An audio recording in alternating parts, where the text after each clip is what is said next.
Hello everyone, this is Michael Sanders, and on our go-see today, the lovely Elena Bartels.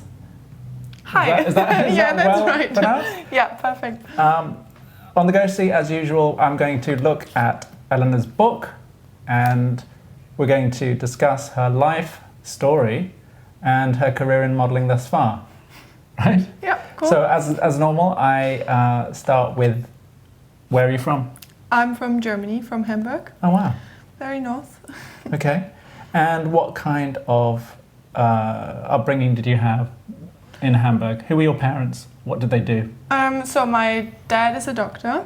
Okay. Second dad doctor we've had. Oh yeah? Yes. And my mom, worked for him also. She did? She did like the paperwork, like Oh yeah? all the important accounting? stuff as well, yeah. The money. She had her hands on the purse Right, strings. yeah. That was great. Do you know how they met?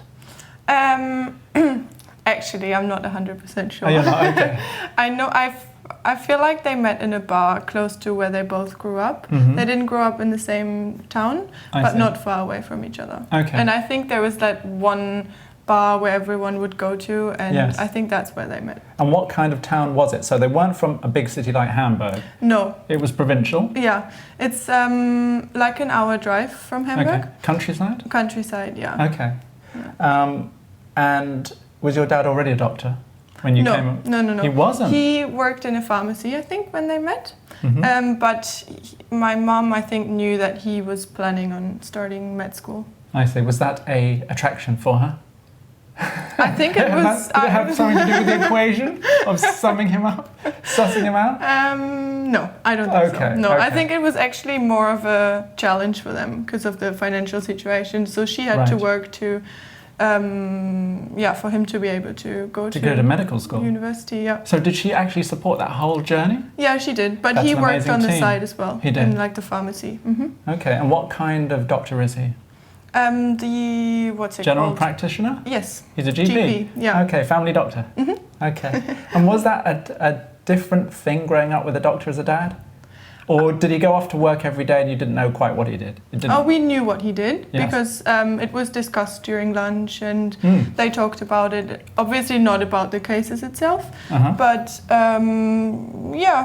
I think that the biggest difference actually was that whenever we heard, he was like, "Oh, you're going to be fine." Oh, right, yeah. He was, Where any other child would be like, "Daddy, I'm hurting," and the dad would be like, "Oh he would shit, be let's go worried. to a doctor." Yes. Hands off. I like that. Our doctor's exactly the same way. Yeah. We have barely seen him in all these years. And I Right. think that's quite a good thing. Because once you get into the system, things can get diagnosed very quickly, and then people feel that they have to do things Yeah. and Yeah. justify it all. Yeah. Yeah, stay away from doctors and hospitals is my policy. Yeah. So were you an only child or did you have I siblings? have a bigger sister, 2 Okay. years older than me. So you were the baby? I'm the baby. Yeah. And are you the baby in temperament, disposition and being spoiled that way? Yeah, I You admit are, I am aren't a you? little bit. My sister had to fight for a lot of things, She did.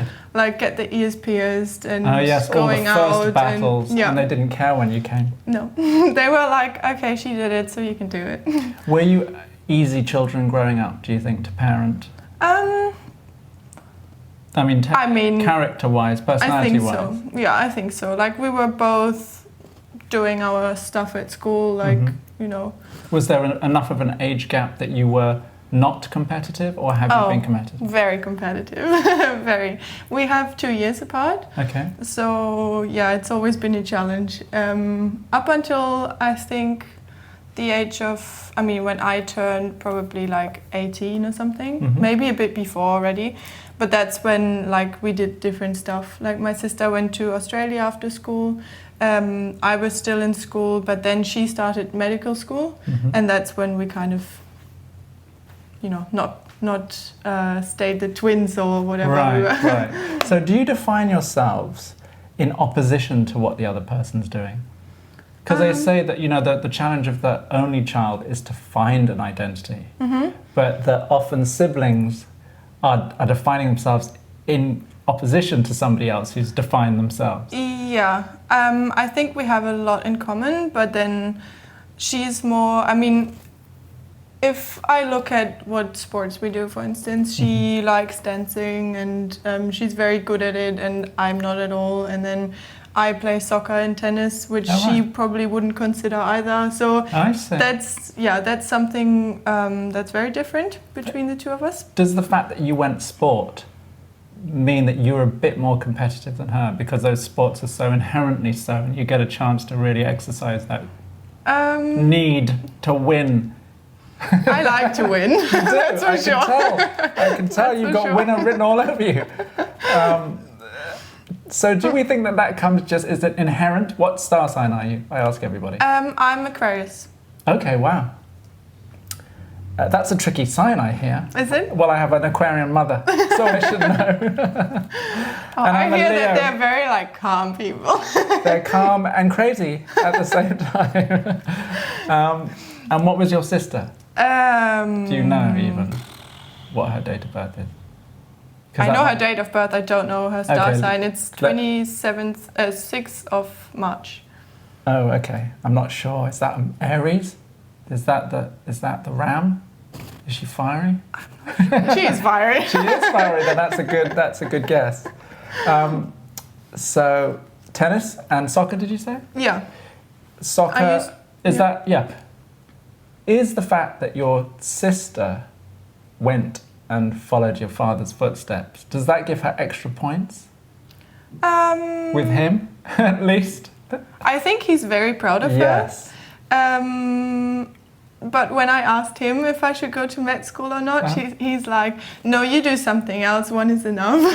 Like that kind of thing. Like he wouldn't make us feel like one of us is his favorite. Like like my mom, they are very good at it. That's so cool. Very good. So did they teach you well in how to parent? Yeah, I think so. You'd be a good parent yourself? I sometimes say that they set a very good example. I obviously would do some things a little differently, yes, but generationally that's always, so. Yes, exactly. And we always think that we know better because we do, in a sense that we're evolving, I believe. Yeah, but then they turn around and say like, wait until you're at this point in life. That's true. So but the conditions that we're at any given point in history are always different. Yeah. So even though the universal aspects of being a human, having kids at a certain time might be the same. Yeah. There are all sorts of outside forces that shape us and make it different, I think, anyway. Yes, as much as our parents are a huge influence, we can never actually be them. Yeah, which is good. Which is a good thing.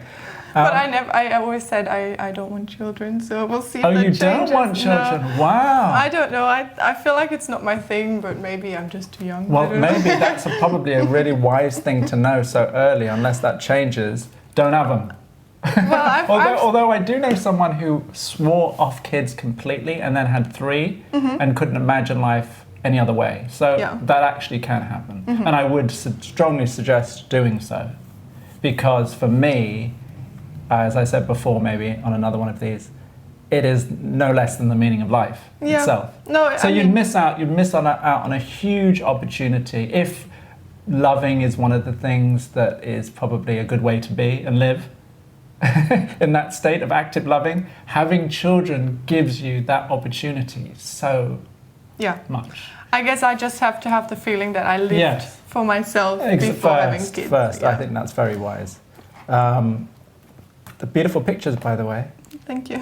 How long have you been modelling? And did you think growing up that this was going to be what you'd be doing at age? How old are you now? I'm now 22. Okay. So I started 5 years ago. Okay, so... I mean, almost 5 years ago.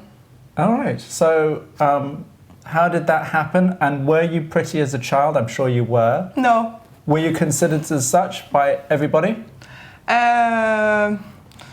Are you classically German looking? You could be, right? I'm being told that I look Dutch or Russian rather than German. You do. But I feel like, looking at pictures from 10 years ago, I don't feel like I was pretty at all. I think I was quite cute when I was young, but then towards high school, I was a little chubby, you know, that little puppy fat. Everywhere, puppy fat, yeah. Okay. So I wouldn't consider myself pretty. Wow. Then. But did others, even though... It wasn't a subject back then, I think. Okay. So even though it was high school and puberty and sexuality was in full force or whatever, burgeoning at least. Yeah. It wasn't. Were you popular? Yeah. You were. The good thing was when I was in kindergarten, I was with boys only. So that's when I kind of... How did that happen? I don't know. It was that age that I was in. Oh, okay. Everyone was... You were the only girl in a whole... Not in the whole kindergarten, okay. but in my group. Okay. I think we were like 10 or so. So yeah. 9 boys and I.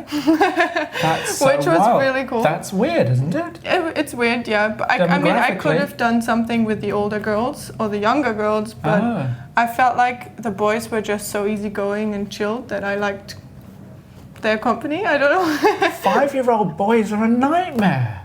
Oh, no. Aren't they? Physically, they're all over the place. They're fighting, they're rough and tumbling, they're out of control. Yeah. It's funny that you say it because my mom told me the other day that was exactly the case. And she does, to this day, she doesn't understand how I felt comfortable with them. Because you're a weird Aquarian, obviously.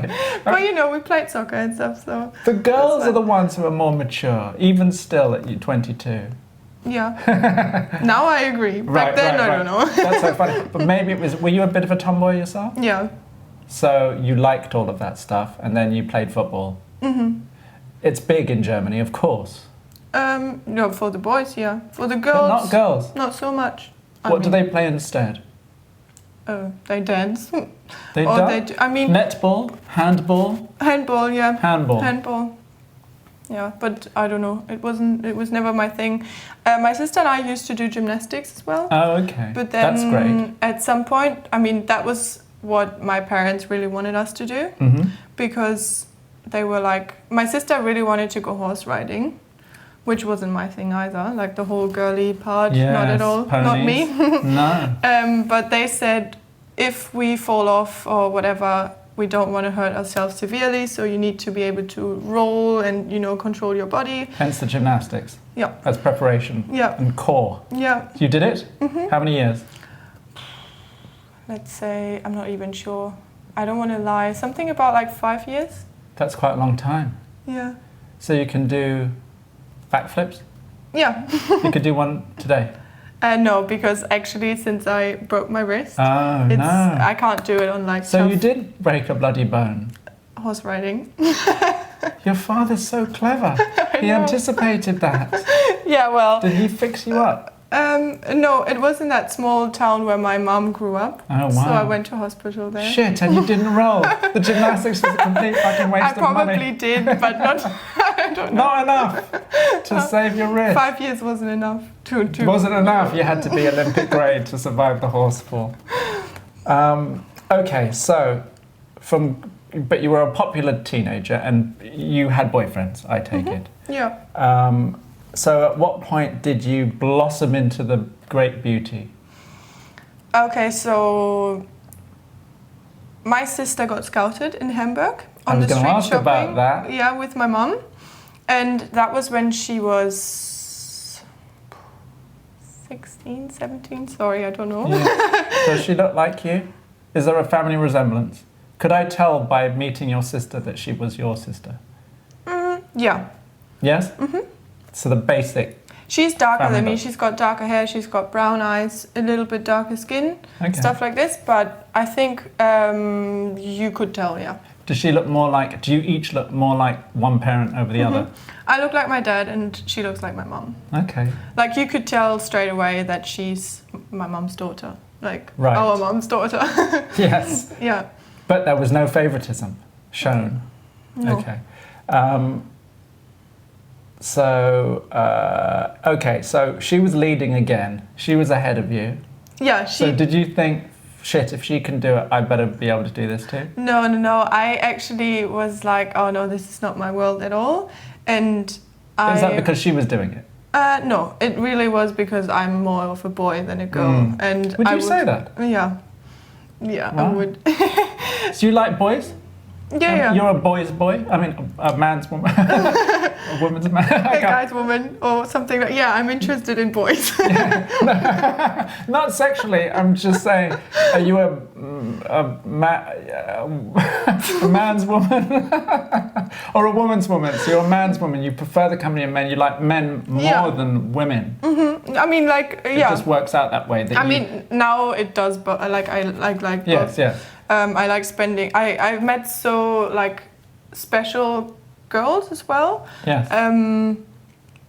That's a very special relationship as well. But it's, I would say back then I enjoyed the company of guys more than girls because they were just not as complicated. Again, it's that complex emotional thing that women have. Such complex creatures. I think it's also the competition between girls. You don't like it? I was never interested. I just felt like that's don't her deal with and it. that's Exactly. her and that's me and that's right. I saw on your Instagram you said you were just being you. Yeah, born to be me. Born to be you as your flag flying cry. Yeah. Okay, so your sister was scouted. She was 16, so that made you how old? 14. Okay. Clipping at her heels. And at 14, you look quite French as well. Oh, yeah? I mean, there's a bit of the Carla Bruni in you. Do you know who that is? Yeah. Have you got that before? Actually, it's the first time. Yeah, you do quite look like that. In her prime. Okay. Thank you. Pre-marrying the president of France and all of that adult stuff. But when she was young, she was incredible. And Carla Bruni, I think, had the best arse, the best bottom in the world, ever, famously so. Okay. There's a great scene in the documentary about Isaac Mizrahi. Do you know what it's called? Do you remember what it was called? No. Shit, he was so good in it. But it was 90s and it was Amber, Shalom, Kate. And Carla's in this scene where Isaac's doing his concept is that he's going to have a ballet scrim on the stage, so it would illuminate at one point and you would see what was happening backstage. Okay. And in this famous scene, Linda Evangelista is complaining as she did, sort of always tongue-in-cheek. She was always being the spoilt girl, and she's complaining that he put her next to Carla Bruni, who had the best ass in the world, right? So her body would be compared disfavourably to hers in the changing when they're taking their clothes on. Right. An aside about Carla Bruni's bottom. So, okay, 14. Yes, and It's that's not for you. No. But then her booker was really cool, and we went for coffee, I think, with my mom, my sister, that booker, and I, in Hamburg, like having a coffee. I don't know. Were you tagging along, or was your mum? No, we went shopping, I think, and that's when we met up. I'm like, it's so long ago, I don't remember probably, but I think that's how it was. And then, and then she asked me if I want to come in for digitals or something, and I was like, no, not really. Like, give me time. I'm not ready for this. I'm too young, and it's not my thing. So then. But you weren't shy. It wasn't. I was kind of shy, I think. Yeah. Would you consider yourself an introvert or an extrovert? Back then, introvert, definitely. And now, through the job of modelling, you've come out of your shell. Yeah. You have more confidence. More self-confidence, and So do you think, therefore, I mean, obviously everyone's different, but as a general rule to any one young person looking out at this maybe at some point, that you think that modelling can be a good way to develop that kind of self-confidence, or is it just for you? That there are other girls that will respond in a different way and they'll get more insecure? I guess it can happen both ways. Yes. It's also, I think, about how supportive your family and friends are of you. For me, I was really lucky. Like, my family was always supporting me, and then my friends as well. Like, they wouldn't, have that feeling of competition just because I was successful, or so that was good. But I guess if you get bullied because of it, or if you're how too many skinny models looking, get bullied? I think quite a lot. Do they? I mean, if you because of jealous girls at school, you mean? Yeah. Mm-hmm. Right. But like that I didn't said, happen to you. No, I was lucky. And you were old enough? Okay, continue with your story about that. Yeah. Yeah. So, go ahead. It was no, and then. Yeah, and then years have passed, and there was that one job where the agency needed twins. And she, like her booker knew me, so she was like, yeah, you're not exactly twins, but maybe that works. Let me send some pictures. So, we took like, I remember we went in the garden and in the living room and everywhere to like look for good light for me. My sister was taking the pictures. It was not a good day. Not a good day because we were like, they don't look good. Bad hair day. It wasn't your sister's poor photography? No. Okay. I think it was At least she was looking for the good light. She was looking for it though. She knew that much. We wanted the job, Exactly. But yeah, that's how it started. Like we got the job and we were on that shoot together, and it was good that she was there because I had no idea what to do. Yeah. Never had high heels on. It was for a German beauty magazine. Oh, good. So it was like headshots? It was full heels. body as well. Okay. Yeah, but mostly headshot. It was about before and after, like a before shoot and an after shoot. Okay. So, yeah. And you were both before and both after? Mm-hmm. Okay. And you enjoyed it? It wasn't just one was before and the other was after? We enjoyed it. I mean, I was really shy because I didn't know how to move and, But I think my sister, like, did a good job by, like, pushing me in the right positions and, like, showing me how to do stuff. And that was good. And then I did... You did it. Did the pictures come out? They came out. What did you feel about all of this? You didn't give a shit? I hated them. Oh, you hated the pictures? So it wasn't a moment of glory where... No. Now it's kind of cute to look at them. But back then I just felt like, I mean, you could tell that I had no idea what to do. Oh, I see. So you didn't think you were very good in that picture as a model? Yeah, no. No, I felt like this was more of I'm picking someone from the street who had never taken a picture before and see what they do, rather than I'm booking two models to do before and after shoot. And it didn't have an innocent purity and charm to it? It did? Yeah, that's what I find cute about it now. Yeah. Okay, it was real? Yeah, very. That's good. So, all right, so what was the next step? Yeah, then I was still really young and not too 16, sure. 16 now? Yeah, I think it was even at the very beginning of 16. Okay. Yeah, and then I needed money. That's so always that's a good thing. I was like, okay, I don't want to really go into like modeling and stuff because I've seen I'm not good at it or I'm not ready. Or so that first job was proof that you weren't good at it. For you? To me, yes. Yeah, definitely. And not ready because I felt like I looked really young also. I still do. I mean, when people ask me how old I am and I say 22, they're like, oh, really? Yeah, you look like 20, 21. Yes. Now, I don't know, maybe later is a good thing. Oh, I see. Now you want to look, what do you want to look? My age. You don't look younger? To start with. I don't know, no, not really. Even in a business that values youth so highly? Well, I get told that with some clients... they want a bit more maturity? Yeah. So you're finding your wheelhouse now, because having said that, you do look young, but in certain images you do have a presence and a sort of maturity that is something else.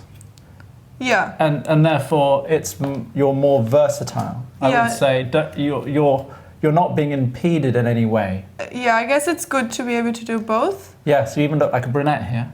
This looks like your sister. You sure it's not your sister? Yeah, put some of her stuff in. Exactly. The dark hair, and again.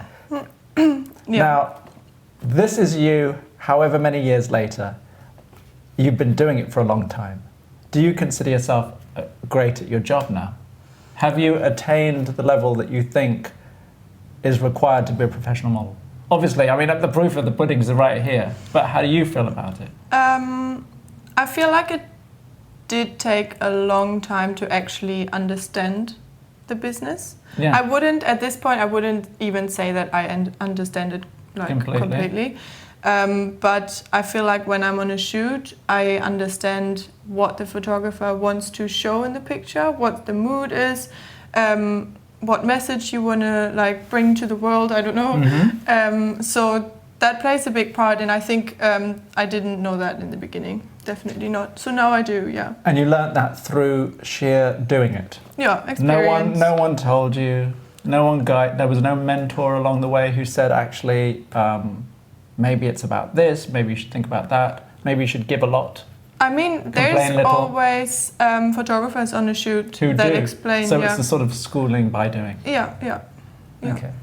And at what point did you feel that you liked it enough that you could actually be good at it? And does it matter? Can you still be good at it, hating every moment of it? I don't think so. You don't? I think if you hate it, then you only see the negative things. Yeah. And you don't fully enjoy the positive things about it.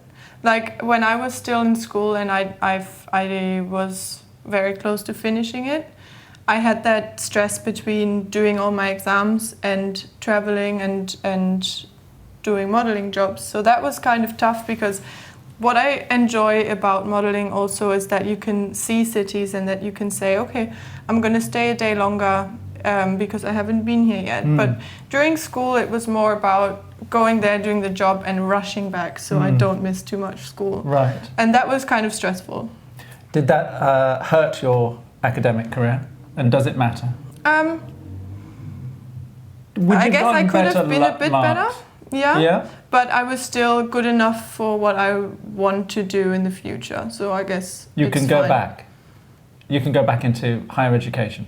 Yeah. Was that? I mean, my plan is to go to university. It is. And the degree I needed for that is what I got, so that's fine. I can do it. Okay. Yeah. And would you have a year or an age that this is going to happen at?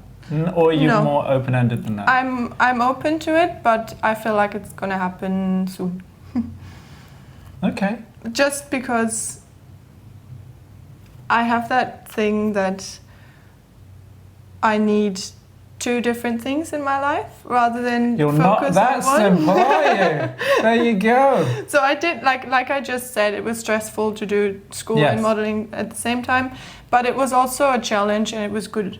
I liked having a plan B. Now that I'm doing modeling full time, it's great. I can enjoy what I just said, like the cities, the free time, spending time with friends and exploring cities. And the cash. And the cash. Obviously. Yeah, it is a job. But then you do sit at the apartment sometimes and you think, I should be doing something else. I should be doing something for my brain right now. Why am I not like able to pressure myself enough in order to actually do something, learn a language, do this, do that? So that's what I'm kind of... Battling your laziness. Yeah. Good. And so if you have that pressure, I do it. If I don't, then... Right. I don't. Then I enjoy life. Self-imposed pressure. Yeah. What's wrong with enjoying life? It's good, but I feel like you my brain needs a little food as well. You need more stimulation in that area. Yeah. Good on you. Okay, so did we cover the nuts and bolts of the first agent was the mother agent? You got enough jobs then to join his agency full time or to be on her books. Is that right? Yes. And was that a local Hamburg agent? And then what was the next step in growing your career? So just taking a step back, when I said I needed money, I wasn't actually looking for modeling jobs, but I went to the agency to do portfolios, to like put pictures next to each other and make a nice portfolio, and that was what I would do during my autumn vacation. Yeah. Okay. So I felt like maybe, I mean, not consciously, but maybe that was kind of the start of looking at how it actually works, what you do, what poses show what, like. And learning. it was an education. You were looking at a little bit, I think. Model pictures all day. Yeah, and cutting them, and seeing what works together. Not looking at them, right? So yeah, and then at some point, my another booker took me upstairs to do digitals, and he knew I didn't really want to do it, but he just sent them out to some casting directors, and then they responded. Yeah, then I started with London Fashion Week, and it took off from there. And what was that like, your first job catwalking? It was pretty awesome. Like, I was overwhelmed with all the impressions that I had, but then... Excitement? Yeah. I was scared to fall. I was happy that I was in there. I didn't really know who was in the audience. Like, I was... Ignorance is bliss. Right. Right. So, yeah, it was true. Like, all the some other models backstage went like, oh, did you see her? Did you see her? Oh, he is here. And I'm like, who are all these people? Yeah. Like, I had no idea. So, would you know them, who they are now? Yeah. Okay. Yeah. Okay. So at some point you learnt again all of that through just absorbing. You do. Yeah, by osmosis. So one thing led to another, and then that agency grew into other agencies in other territories. And was that all from the catwalk fashion week? When you said it all started from there, was that it? Yeah, I started with London, and then you know how it goes, like London, you went to Milan? Milan and Paris. You did it all? Yeah, except New York, because I didn't have a working visa back right. then. But yeah, I did that. And then in Paris, my last show was Louis Vuitton, and I was opening the show. So then I got the campaign for Louis Vuitton. Oh, Jesus Christ. Yeah. And so hang on, this was a big high point. That was... You opened the Louis flipping Vuitton show in Paris. Yeah. And how terrified were you at this point? Terribly. How many shows had you done leading up to that point where you had a certain comfort zone that you were able to draw on? So I think in total I did 60 shows in the first season. Wow. I probably was comfortable after show number 15. I guess that's also where I got so tired that I couldn't waste any more energy being scared. That's right, there was nothing left in the tank. No, there was not much sleep and not much energy left. So then you kind of went with it and started enjoying it. Yeah. Because, it was that or fall asleep. Right, I mean, you slept during hair and makeup and then you were awake for the show. Is that what models do? I mean, there's the white hair noise dryer of the hair dryer that's designed to do that. People put their babies to sleep with the hair dryer on the AC. It's one of those white noise generators that really have that immediate effect. Yeah. So works perfectly. But I'm also really good at power napping. Like on the way here, I had a really good power nap on the train. That's why you're so bright and brilliant now. Okay, so Louis Vuitton, Jesus. Do you know who cast you? Who was the person responsible for Michelle Lee cast it. And was that Marc Jacobs who was the designer? Or was it? Back then, yes. It was? Yeah. Nicola came later. Yes. But you've done both? You've been in Louis Vuitton for both designers? Yeah. You straddled both regimes successfully? Yeah, it was. Louis Vuitton is one of those clients I'm like looking at and have very happy feelings towards, because they've been really loyal during Fashion Week, and you know, it's just, they took me to Monaco for the cruise show, and you know, you do Paris, you go back, you do the fitting, you know them, like it's just really nice. Yeah, it's like family a little bit. As much as it can be. Is Nicolas a nice guy? Very. I hear he's very nice. Yeah, he's an actual human being. Like, what, you know, if you have a problem or you don't feel that well, you know, it's not one of those that say, okay, come back tomorrow, and then they're like, oh, no worries, you don't have to come back. It's more like, okay, sit down, have a Coke, we'll see how you feel in 5 minutes. Like, you know, because you are tired during Fashion Week, and it can happen that you feel a little dizzy or something. So, yeah, he's very... So how do you eat? I mean, what do you eat? How do you eat? How do models cope with that kind of massively exciting, stressful, energetically demanding schedule, and have the energy in the tank? Well, what I found out is the most important thing is actually taking water with you everywhere during Fashion Week, because you might not get the chance to grab a water in between, or you're rushed from one to the next and you're thirsty, so always have that with you. And then, you know, just eat healthy. Don't have like huge portions because they also make you tired. So do your like healthy salads with a little bit of energy giving food, some protein in there. Like just watch how your body also feels after eating. I'm not a vegetarian, I'm not a vegan. Like I don't do all those things. In your generation? Is there a fair number? Do you know many?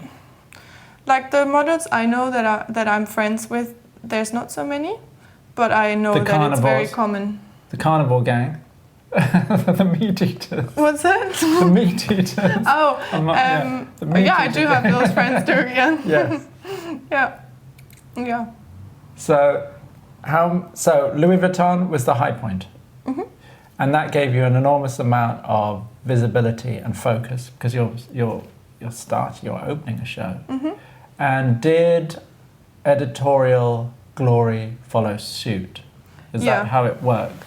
Yeah, it was like this because I was shooting Louis Vuitton in April. You shot the campaign? Yeah, that was after I was allowed to open the show. Who shot it again? Steven Meisel. The great Steven Meisel. Okay, now we need to devote at least 5 minutes discussing working with Steven. Yeah. So... Paint me the scene. Where were you? Okay, so you remember the setting of the Louis Vuitton show with the train coming into... Yeah, that was Marc. Marc. Yes, exactly. That was Marc. It was also, the campaign was also with Marc. And it was the last one, wasn't it? Possible, yeah. Yeah, I think it was the last one. Yes. His last one. So you have the train where the models are sitting, and when it's their turn, they walk around the train and, back. So that was pretty much the same scene for the campaign. Rather than walking, we were obviously sitting, walking up and down the train sometimes, but mostly we would sit, like there's 10 or 11 models. And you could pretty much see everyone, but obviously the first row... You were in the first row, I hope? Yeah, I was lucky. I was in the first one. And you were closest to the lens? With the other girl in the first row. You were sat next to each other, and that was the scene, and when everything was perfect, like the bags were perfect, the clothes, the hats. Now this is in a studio or a sound stage? In Paris or in New York? Which one? I think it was... Milk or Pier 59? I think Pier 59. Okay, and there were a lot of girls. Yeah. So hair and makeup took a long time. There were also a lot of hand makeup people there. There were. Okay. Like Pat, I think. Did Pat do your makeup? Definitely Pat, Yes, of course. And did Steven shoot you physically himself? Did he have a camera? Did he look through a viewfinder? And did he fire a frame? So everything was pretty much set when the models actually arrived on set. Wow. So he knew exactly what he was doing. Like he knew how he wanted it. He just had to put a few things differently with Karl Templer as well. Now when you say he, is it he himself, the man, or is it somebody else doing it in his bidding? He looks at the screen and he tells what he wants to have changed. Okay. Yeah, but he himself, as a person, pushes the button in the end. And what was he saying to you while you were shooting? Was he giving you verbal cues? Was he manipulating you and putting your hands and things into shapes? No, he doesn't touch you. He didn't touch any of us at all, like not even a finger. He wouldn't, I think he would, it's so long ago and it was so exciting, I don't remember everything. You were overcome by the excitement of it all. Yeah, but I think, no, he wouldn't come on set. He would always be behind the camera and talk, but also have his assistant do a lot of the talking and verbal explanations and stuff. Is that right? He and Steven Meisel and Pat McGrath would sit behind the screen where his assistant would have taken the pictures, and then he would look at what he wants to have changed and what he wants to happen, and then then he comes himself. I see. And pushes the button and... So how do you know, when is Steven happy? I mean, when do you know that he's got the shot? What does he say to you? Does he say good? Does he say fantastic? What is he saying?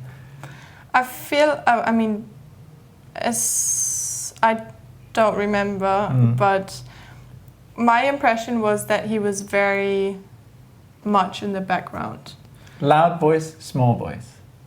Small voice. Quiet? Yeah, definitely, yeah. Music he playing? wouldn't be the center of attention at all on that shoot. I feel like he would rather not be seen than actually have attention. So that was my impression. A man in the shadows. 5 years ago, I was like... Was there music playing? Yes. Do you remember what the track was? No. Do you remember what type of music it was? No. Was it up tempo right now I'm not even not? sure if there was music, but I think there was. There probably was. Yeah. And it was just a sort of playlist-y kind of thing, or was it a specific track that you would have playing in the background for mood? I mean, music mostly on the shoot is always for the mood. As opposed to having a good time before. Maybe there was even the show music on sometimes. Because that was really nice music, calm and... Was Marc there? Yes. Yeah, he was there. Were they discussing this stuff as it was happening? Yeah, but a bit offset. I think they wouldn't want to do that when everyone was listening. Yeah. So do you think that he was far enough into the background and the shadows that you weren't quite aware of what was going on? Mm-hmm. Yeah, okay. Yeah. It was also, everyone was really excited that the shooting was done by Steven Meisel, that everyone was kind of like talking and what's happening and kind of confusing each other with who he actually is, because I Googled him before getting on set or the day before, I don't remember, but you could not find one picture of him online. There's an amazing Steven Meisel Instagram page. That is unbelievable. It has pictures from way back in his old New York clubbing days. But did that Instagram page exist back then? Probably not 5 years ago. You're right. I don't think You're so. Totally right. Yeah. Maybe I didn't even. You should go back. You should go back and look at it. It's really wonderful. Yeah. And of course, he was a man on the scene, on the club scene, like a lot of that generation were of the times. Probably he was clubbing. His best clubbing days were in the 80s, and everyone went out all the time, every night, 5 to 7 days a week. Nice. They lived it. They lived hard. Yeah. But he retreated, didn't he? Ultimately, you know,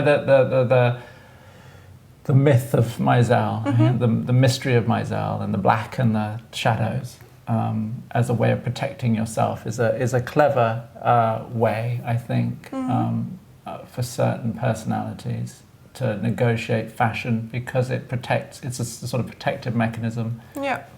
Creates a distance, and I think in a lot of fashion is about being aloof, too cool for school, not so needy. Right, yeah. And above it all. So I think it helped. I think he did whatever he needed to do and to be comfortable in the job. Well, the good thing also, what I remember, is that he actually knew all our names, which is not very common. Like, I mean, most of the time the photographer knows the name, definitely, but if there's like 15 girls on a shoot... That's a lot to remember. Yeah, it is. And I mean, there's people that are good with names and bad with names. I don't judge I'm not good with names. I don't judge anyone if they forget mine, so it's fine, like I don't care. But then a Steven Meisel to know every single girl's name is still something I admired. Yeah. And and I think again his reputation is for loving the girls a lot. You know, he's like the ultimate model fan and lover of models in the business. So I'm sure that's not surprising in that sense. Do you feel different? Did you feel that you worked with the greatest fashion photographer who ever lived and for all times, and that there will ever be? And so did you feel that that was an achievement that, how did you feel after that? Was it a relief in that, I did that, so, you know, I did it. Well, obviously you're a little scared before. You don't want to screw up, I guess. Like, you're a bit nervous. But once it was done and you felt good about yourself because it was a nice day, it was like lovely people that you met that day, other models, like any member of the team really was super nice. And then you just feel really honored that he chose you and that, yeah, he took that picture of you, and it's just, I like looking at it, and I think... Do you have the picture in here? Not in the book, no. Is there a reason? It's too long ago. It's a long time ago, yeah. Okay. But it was a lovely picture. Yeah, very. I like it. I do. Okay, so did that change the course of your career after that? Yeah. And in what kind of ways? Well, the same week we shot Italian Vogue with Steven Meisel. You did as well. And then which story was that? Remind me. The one with the black clothing and the swing, where it was. I mean, also years ago, but it was 6 or 7 models on the cover. Okay. On the swing with the black wide dresses. Oh, really? Some on a bicycle in the front, then the swing in the middle, and some were pushing and some were on the swing. Oh, I don't remember that. I'll go and check it out in the archive. Yeah. I will. I'm sure I'll know it when I see it, but I don't remember a swing on a cover. Was it a sort of retro thing? Yeah. It was a retro thing. Yeah. I mean, it was very dark, and the swing wasn't really in the center of attention. It was more the clothing and the wigs. We had black wigs in on. the studio. We all looked pretty much the same. Okay. And was it black and white or color? Sorry? Black and white or color? Color. Color. Okay. And was it different working editorially to advertising with him, or was it exactly the same process? It could have been the same thing. It might as well have been advertising.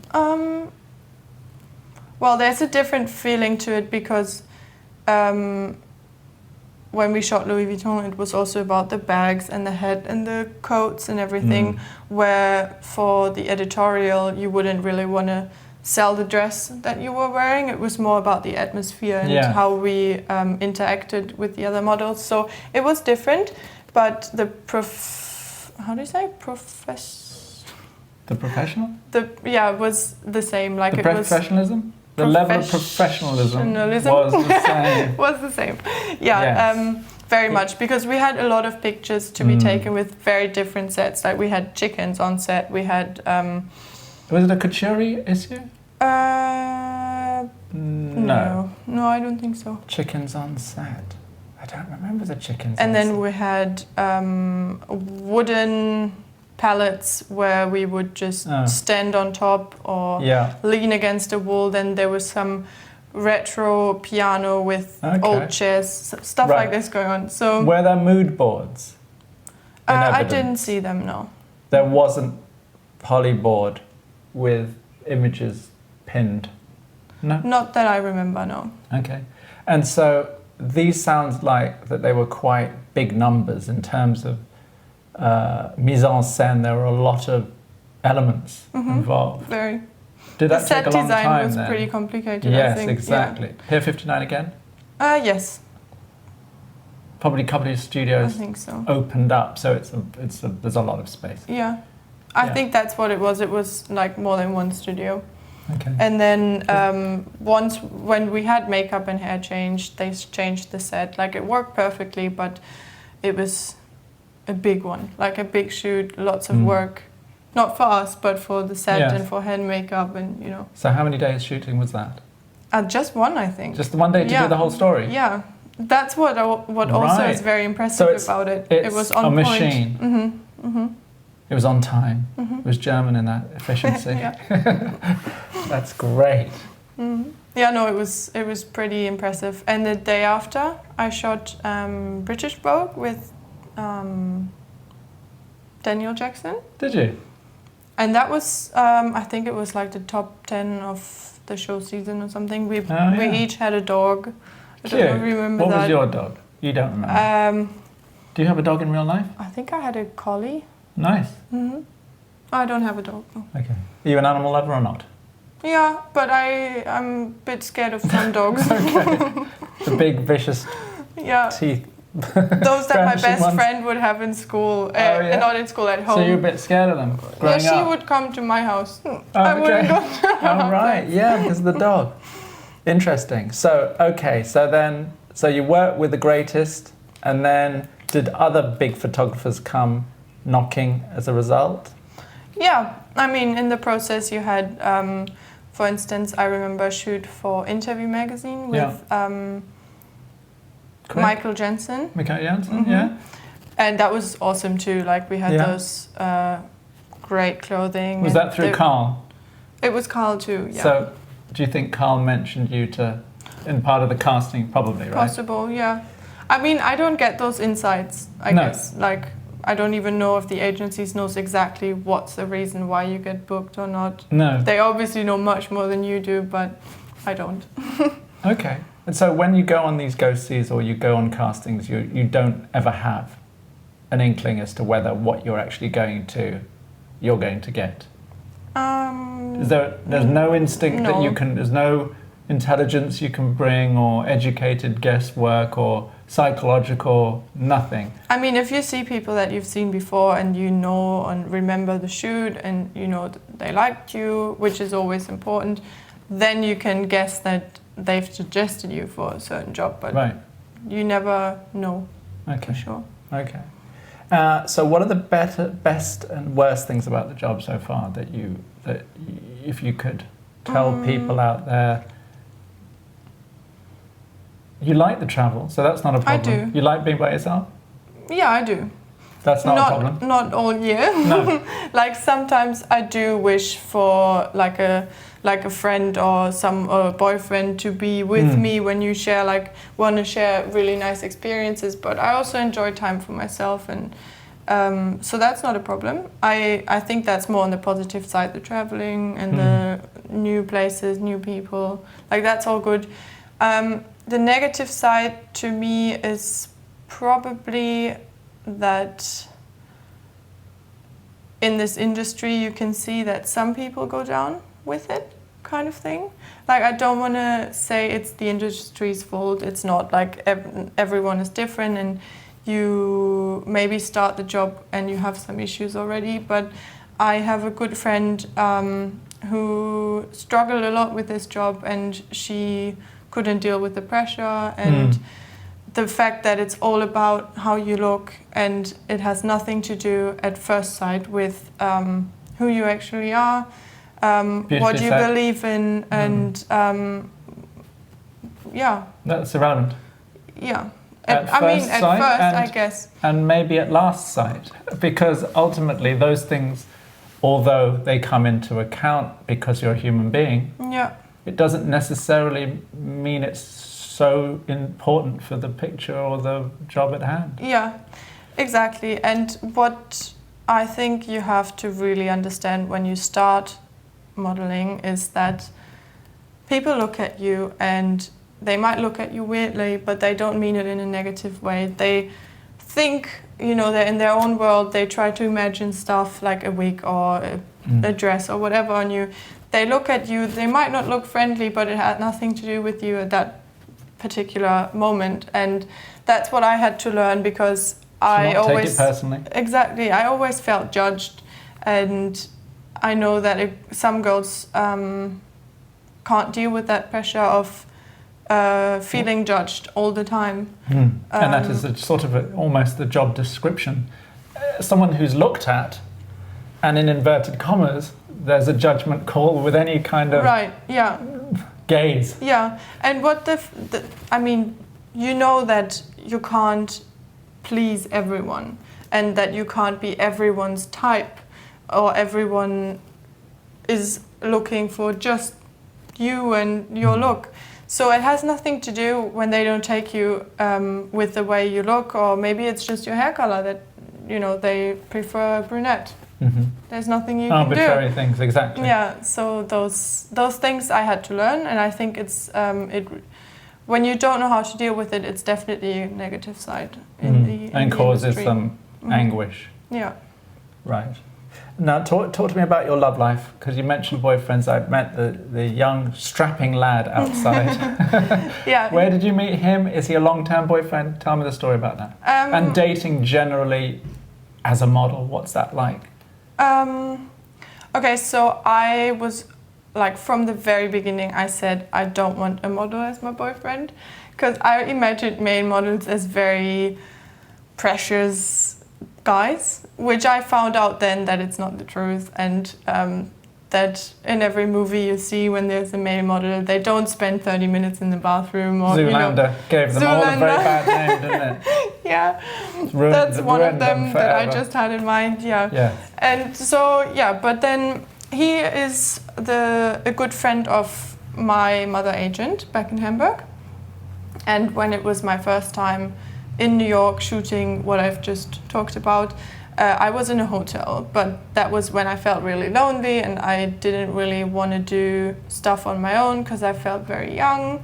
And first time in New York, I wanted to have a good time. And so my booker was like, oh, you should stay with my friend. He lives in New York, and just stay with him and I'm sure you guys get on really well.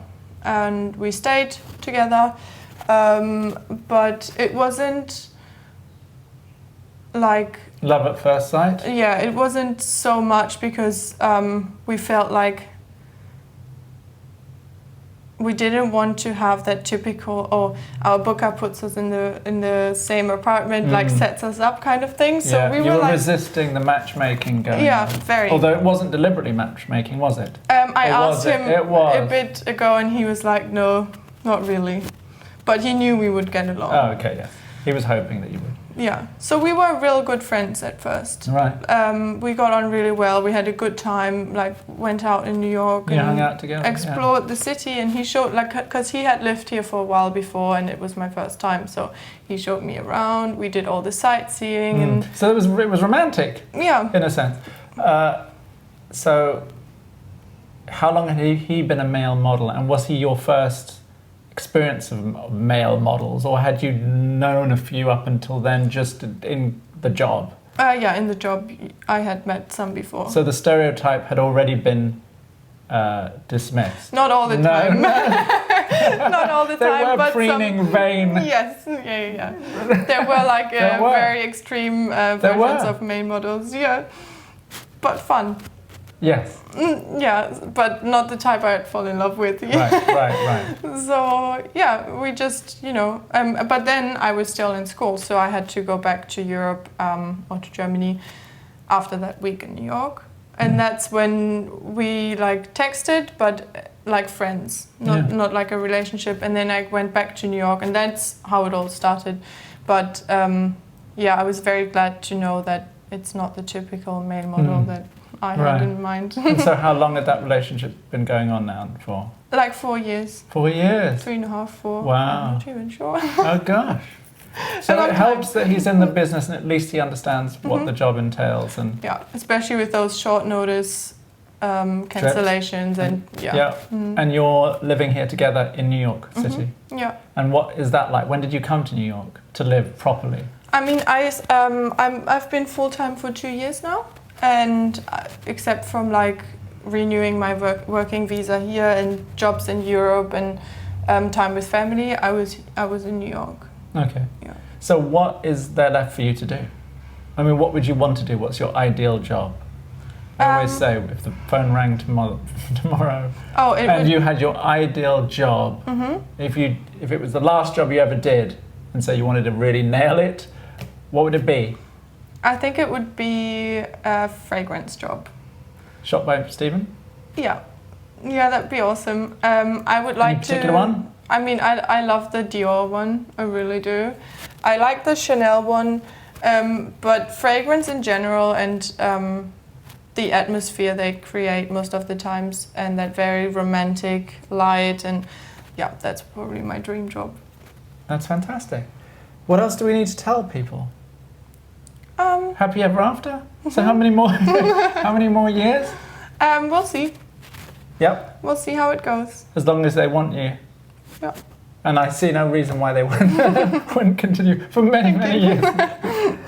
and you're going to be seen to be younger, and then that will be good. You'll get to the point where you'll start to enjoy that looking younger again. Yeah. I think we could leave it here, the main interview. Okay. I just want to say, because this is for YouTube, and I'm starting my first YouTube channel, so this is all new, but I've been doing tutorials about how to gain followers and subscribers, because it's all about that.